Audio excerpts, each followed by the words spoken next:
Dr. Tim Martin, Superintendent of Clinton Schools. Several years ago, we began career academies at our high school, transforming what used to be called vocational education into the modern terms of career and technical education, and making it for all students, not those that can't do academics go to CTE. No, it's for all students now.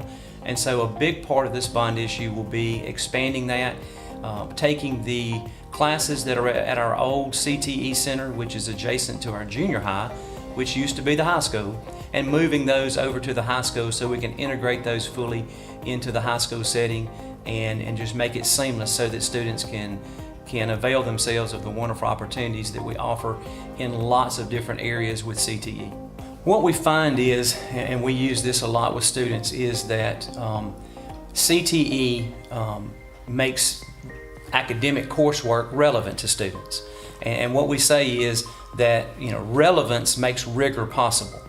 If I know the reason why I'm having to learn upper level math, the reason I'm having to learn calculus is because I want to be an engineer, and I see the relevance because I'm in the engineering class now, and I see how that calculus that I'm learning in one class is used in engineering. Well, now I will study much harder because the relevance makes the rigor possible. And that just doesn't apply to engineering. That applies to culinary arts. Well, you have to know a lot of math to be a good cook, to know measuring and those kinds of things. To be a mechanic, you need to know math. To be carpentry and building trades, you need to know lots of math. Science, if you're going to be in the health science field, you want to be a nurse, you want to be a physician assistant, you're going to need to be very strong in biology and anatomy and physiology in those classes. So they blend together like hand in glove, and really, right now we have about half of our students take a CTE course of some type. We know that if we can get these classes to the high school campus so that they don't have to get on a bus to go and do that and disrupt their schedule, we think we can get 80-90% of our students taking these type of courses. Of course, the major area is adding classrooms on both ends of Clinton High School that will house our CTE courses.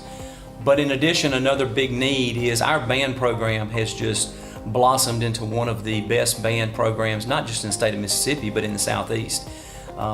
Kevin Welburn and his staff have just made tremendous strides. And so we've got over 240 students in our high school band, and our current band hall was built for a band of about 150.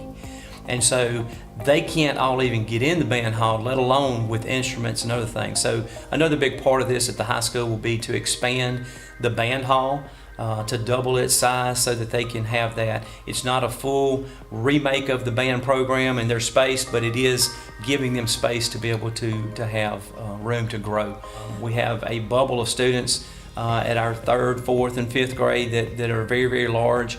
And so we added 4 classrooms this past year to East Side Elementary.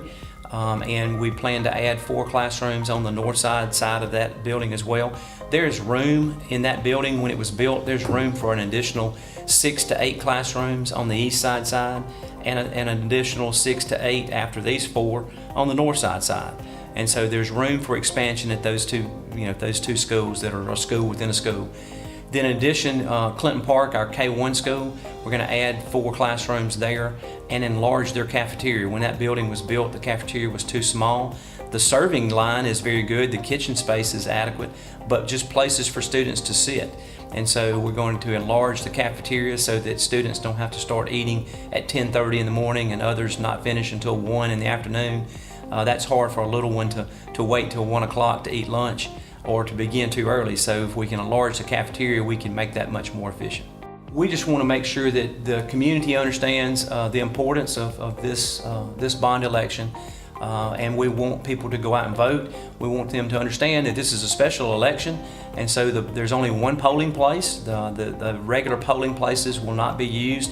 The single polling place will be at Traceway Park, up Soccer Row at the buildings there at the main offices of Traceway Park, and that's where the main voting will be this coming Tuesday from 7 to 7.